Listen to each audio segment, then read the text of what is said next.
Мына шаруаны бүгін бітіру керек. Бұл қалай болады Басеке? Ешқандай қалай болады жоқ. Саған не болды? Мә.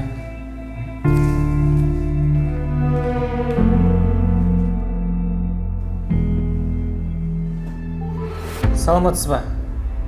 Саламатсыз ба? Мен бухгалтериядан хабарласып тұр едім. Иә, айта беріңіз. Сізге осы айда жақсы жұмыс жасағаның үшін жалақыңызға қосымша сыйақы бөлінді 20 000 теңгедей. Рахмет.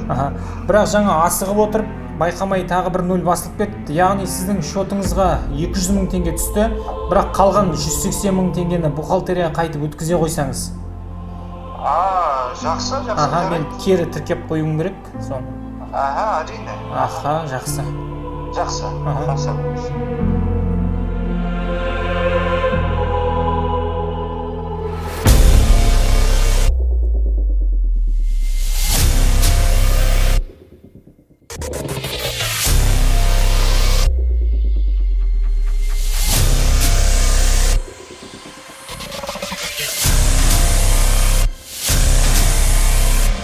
Кешірерсіз.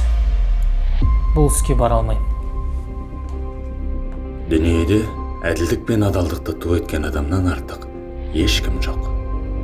Шәкәрім Құдайбердіұлы.